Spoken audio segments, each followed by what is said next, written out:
জননেতা ডক্টর খন্দকার মোশাররফ হোসেন, মঞ্চে উপবিষ্ট স্থায়ী কমিটির সম্মানিত নেতৃবৃন্দ, সদস্যবৃন্দ, বিজ্ঞ আলোচকবৃন্দ, সুধীমণ্ডলী, ভাই বোনেরা, আসসালামু আলাইকুম। আজকে আমাদের জন্য একটি শোকাবহ দিন। মুক্তিযুদ্ধের শেষ পর্যায়ে জাতির শিক্ষিত সন্তানদেরকে তৎকালীন স্বাধীনতা বিরোধী শক্তি হত্যা করেছে। এদের প্রত্যেকের রুহের মাগফিরাত কামনা করি, গভীর শ্রদ্ধার সাথে স্মরণ করি স্বাধীনতার ঘোষক শহীদ রাষ্ট্রপতি জিয়াউর রহমানকে। 1971-এর মুক্তিযুদ্ধ সম্পর্কে পরবর্তীকালে যারা ক্ষমতাসীন হয়েছে তারা নানাভাবে বিতর্কিত করার চেষ্টা করেছে। প্রকৃত মুক্তিযুদ্ধের প্রকৃত ইতিহাস এখন পর্যন্ত কুয়াশাচ্ছন্ন রয়ে গিয়েছে। গত 16 বছর যারা এই ফ্যাসিবাদী শক্তি বাংলাদেশের জনগণের ঘাড়ে সিন্ধুবাদের মতো চেপে বসেছিল, তারা 71-এর মহান মুক্তিযুদ্ধের ইতিহাসকে পুরোপুরিভাবে বিকৃত করে দিয়েছে।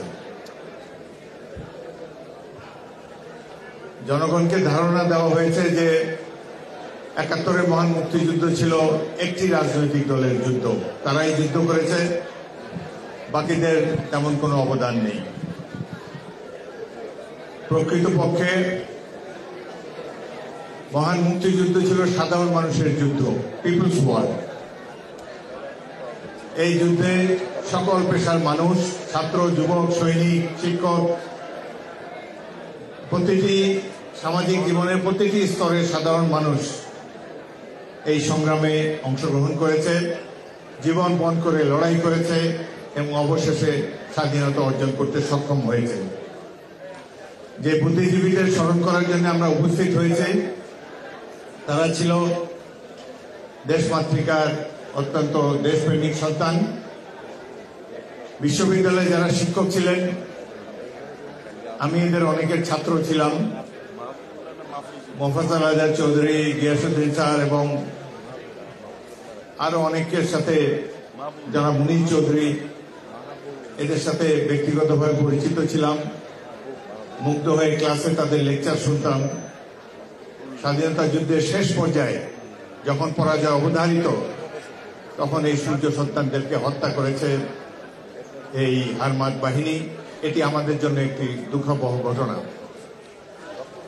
14 ডিসেম্বর ব্যক্তিগতভাবে আমার জন্য অত্যন্ত স্মরণীয় একটি দিন। তখন বাংলাদেশে 18টি জেলা ছিল। 21শে নভেম্বর থেকে ভারতীয় বাহিনী বিভিন্ন সীমান্তে আক্রমণ চালিয়ে তারা ভিতরে প্রবেশ করে পাক বাহিনীর সাথে যুদ্ধে লিপ্ত হয়। আমরা তখন সিলেট অঞ্চলে ছিলাম। ইস্ট বেঙ্গল রেজিমেন্টের 1ম ব্যাটালিয়ন, জেড ফোর্সের একটি অন্তর্গত একটি ব্যাটালিয়ন। এই জেড ফোর্সের কমান্ডার ছিলেন বিখ্যাত মুক্তিযোদ্ধা, স্বাধীনতার ঘোষক, পরবর্তীকালে মহান রাষ্ট্রপতি জিয়াউর রহমান। 18টি জেলার প্রায় সকল জেলাগুলোই ভারতীয় বাহিনী একক প্রচেষ্টায় দখল করেছে। একটি মাত্র জেলা মুক্তি বাহিনী দখল করেছে একক প্রচেষ্টায়, সেটি হল সিলেট জেলা শহর। দখল করেছে মেজর জিয়াউর রহমানের নেতৃত্বে 1ম ইস্ট বেঙ্গল। আমি এই আক্রমণ পরিচালনা করেছিলাম। 14 ডিসেম্বর সকাল থেকে এমসি কলেজের প্রিন্সিপালের বাসায় অবস্থিত পাক বাহিনী আমার কোম্পানির উপরে আক্রমণ চালায়। জেনারেল জিয়াউর রহমান বেতার সেটের মাধ্যমে, আপনারা জানেন আধুনিক কালের যুদ্ধ বেতার সেটের মাধ্যমে পরিচালিত হয়। সকাল 8টা থেকে বিকাল 4টা পর্যন্ত ভয়াবহ আক্রমণ করে পাক বাহিনী আমার পজিশনের উপরে, এবং আমরা তখনও পরীক্ষা খনন করতে পারিনি। আমাদের ডিফেন্স অসংলগ্ন ছিল, সেই জন্য পাক বাহিনীর সাথে সাথে আমাদেরও অনেক ক্ষয়ক্ষতি হয়েছে। আমার কোম্পানির 18 জন সৈনিক শহীদ হয়। পদাতিক বাহিনী কোম্পানিতে 2টা মেশিন গান থাকে, আমার 2টা মেশিন গান ডিটাচমেন্ট ধ্বংস হয়ে যায়। সেই ভয়াবহ যুদ্ধের সেদিন আমরা সবাই মনে করেছিলাম আজকে হলো আমাদের জীবনের শেষ দিন। বিকেল 4টার দিকে আমাদের সাথে একজন ভারতীয় মেজর ছিলেন, তার সাথে একটা বেতার যন্ত্র ছিল। এই যন্ত্র আমরা চা বাগানের মধ্যে থাকায় গত 4 দিন আমরা বেতার যোগাযোগ করতে পারিনি, কিন্তু বিকেল 4টার দিকে ভারতীয় মেজর আমাকে বললেন যে কামানের গোলা ফেলতে পারবেন কিনা। তার এখন ওয়্যারলেস নেটওয়ার্ক পুনঃস্থাপিত হয়েছে। আমি তাকে অনুরোধ করলাম যে যেহেতু আমরা হাতাহাতি যুদ্ধে লিপ্ত আছি, কামানের গোলা ফেললে আমরাই তার শিকার হতে পারি, একটি বিমান আক্রমণ করা যায় কিনা সেজন্য তাকে অনুরোধ জানাই। 4টার দিকে 2টি ভারতীয় মিগ বিমান এসে আমাদের উল্টা দিকে পাক বাহিনীর পজিশন এমসি কলেজের প্রিন্সিপালের বাসায় 15 মিনিট ধরে রকেট নিক্ষেপ করে এবং তাদের সিমেন্টের বাংকারগুলোকে উড়িয়ে দেয় এবং পাক বাহিনী তখন সারেন্ডার করার জন্য সাদা পতাকা উড়িয়ে দেয়। এইভাবেই সিলেট জেলা শহর জেড ফোর্স মুক্ত হলো। সারাদিন ব্যাপী এখনো বেতার সেটে মেজর জিয়াউর রহমানের কণ্ঠ আমার কানে ভাসে। আমার কল সাইন ছিল 2, একটু পরে পরে hello to report situation, hello to report situation. আমি যুদ্ধের পরিস্থিতি তার কাছে ব্যাখ্যা করতাম। আমি বলেছি যে আমাদের 18 জন শহীদ হয়েছে।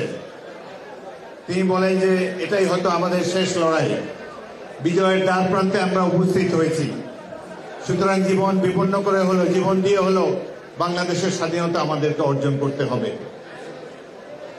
মেজর জিয়াউর রহমান ছিলেন একজন সাহসী পুরুষ।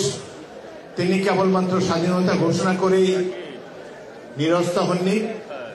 অন্যান্য সেক্টর কমান্ডারদের মতো তিনি ভারত সীমান্তের ভিতরে দীর্ঘ সময় অতিবাহিত করেননি। আমরা যারা জুনিয়র অফিসার ছিলাম প্রথম সারিতে যুদ্ধ করেছি, পাক বাহিনীর সাথে হাতাহাতি যুদ্ধ করেছি, তিনিও আমাদের কাতারে এসে আমাদেরকে সাহস জুগিয়েছেন, অনুপ্রাণিত করেছেন। 10 থেকে 14 তারিখ পর্যন্ত এই 4 দিন আমরা চা বাগানের মধ্যে দিয়ে সিলেটে আসার চেষ্টা করেছি। সারা রাত হাঁটতাম, সকালবেলা একটু বিশ্রাম করার সুযোগ পেতাম গাছের আড়ালে। তৎকালীন মেজর জিয়াউর রহমান যে প্রশ্নটি বারবার আমাদেরকে করতেন আলাপচারিতায়, তিনি বলতেন যে পাকিস্তানিদেরকে তো তাড়ালাম, কারণ বিজয়ের দ্বার প্রান্তে আমরা উপস্থিত হয়েছি। পাকিস্তানিদেরকে তো তাড়ালাম, কিন্তু এখন আমাদেরকে আবার ভারতীয়দের সাথেও আবার একটা মুক্তিযুদ্ধ করতে হবে। তার এই প্রশ্ন শুনে আমরা অবাক ছিলাম এবং তিনি, আমি এবং ক্যাপ্টেন অলি আমরা 3 জনই একসাথে সকালবেলা গাছের নিচে ঘুমাতাম। আমি সাথে সাথে বলতাম যে স্যার, এটা তো প্রশ্নই আসে না, এই মহান মুক্তিযুদ্ধে সারা জাতি অংশগ্রহণ করেছে, বাংলাদেশের স্বাধীনতার প্রতি কেউ কোনোদিন কোনো হুমকি হয়ে দাঁড়াতে পারবে না, সারা জাতি যুদ্ধ করছে। কিন্তু আজ এত বছর পর মনে হয় সেদিন তার মনে যে সন্দেহ উকি দিয়েছিল সেটি আজকে বাস্তবায়িত হওয়ার পথে। তার প্রকাশ আমরা দেখতে পাচ্ছি। আমাদের প্রতিবেশী একটি রাষ্ট্র আবার আমাদের স্বাধীনতা সার্বভৌমত্বকে নিয়ে নানা ধরনের ষড়যন্ত্রে মেতেছে। সেই কারণেই এই 71-এর 14ই ডিসেম্বরের কথাটি উল্লেখ করলাম। তবে ইতিমধ্যে অনেক পানি গড়িয়ে গিয়েছে বুড়িগঙ্গায় দিয়ে। স্বাধীনতার অব্যবহিত পরে আমরা লক্ষ্য করেছি যে লক্ষ্যসমূহ ধারণ করে আমরা মুক্তিযুদ্ধে অংশগ্রহণ করেছিলাম, সারা জাতি যুদ্ধ করেছে। সাম্য, মানবিক মর্যাদা, সামাজিক ন্যায় বিচার, এই লক্ষ্যসমূহ অর্জনের জন্য অযুত মানুষ জীবন দিয়েছে, সারা জাতি যুদ্ধ করেছে। কিন্তু তৎকালীন ক্ষমতাসীন দল আওয়ামী লীগ, তারা তাদের দলের সমৃদ্ধির জন্য ব্যস্ত ছিল, জনজীবনে কোনো পরিবর্তন তারা আনতে পারেনি এবং বাংলাদেশের গণতন্ত্রকে তারা ঝেঁটিয়ে বিদায় করেছে এবং একটি একদলীয় রাষ্ট্রে পরিণত করেছে বাংলাদেশে। বিগত 16 বছর ছিল আমাদের জন্য অত্যন্ত কঠিন পরীক্ষার সময়। আমি বিএনপির সকল নেতা কর্মী আন্তরিক অভিনন্দন জানাই তাদেরকে, যারা 16টি বছর অনেক কষ্ট করেছেন, জীবনের বিনিময়ে এবং এই ফ্যাসিস্ট বাহিনীর বিরুদ্ধে মোকাবেলা করেছেন পথে প্রান্তরে, যার ফলে যুদ্ধের শেষ পর্যায়ে জুলাই আগস্ট মাসে সাধারণ ছাত্ররাও এর সাথে যোগ দেওয়ার ফলে আমরা বিজয়ী হয়েছি এবং অবশেষে আমরা আবার একটি সুযোগ পেয়েছি। অনেকেই বলে যে দেশটি দ্বিতীয়বারের মতো স্বাধীন হয়েছে, কিছুটা সত্যতা এর নিশ্চয়ই রয়েছে। আমরা আশা করব যে গণতন্ত্র প্রতিষ্ঠার জন্য, যে ভোটাধিকার প্রতিষ্ঠার জন্য আমরা লড়াই করেছি, আমরা তার দ্বারপ্রান্তে উপনীত হয়েছি। আমরা আশা করব বর্তমান সরকার অতি অল্প সময়ের মধ্যেই গণতন্ত্র এবং ভোটাধিকার অর্জনের জন্য একটি নির্বাচনের রোডম্যাপ ঘোষণা করবেন, যাতে করে ৭১-এর মহান মুক্তিযুদ্ধের লক্ষ্য আমরা যেন অর্জিত হয়েছে বলে দেখে যেতে পারি। আমরা একটা সমৃদ্ধ বাংলাদেশ, গণতান্ত্রিক বাংলাদেশের জন্য সংগ্রাম করেছি এবং আশা করি আমাদের সকলে অংশগ্রহণের ফলে আমাদের সেই স্বপ্ন বাস্তবায়িত হবে। বিএনপিরও কিছু করণীয় আছে। বিএনপি বর্তমানে দেশের সবচেয়ে জনপ্রিয় এবং বৃহত্তম রাজনৈতিক দল। আমাদেরকে নিয়ে অনেকে অনেক ধরনের কুৎসা রচনা করবে। আমরা যেন এইসব কুৎসাকে মিথ্যা প্রতিপন্ন করতে পারি। আমরা যেন শহীদ জিয়াউর রহমানের আদর্শ ধারণ করে একটি সমৃদ্ধ বাংলাদেশ গড়ার জন্য তার পটভূমি আমরা রচনা করতে পারি। আজকে এই হোক আমাদের কামনা। আপনাদের সবাইকে অসংখ্য ধন্যবাদ।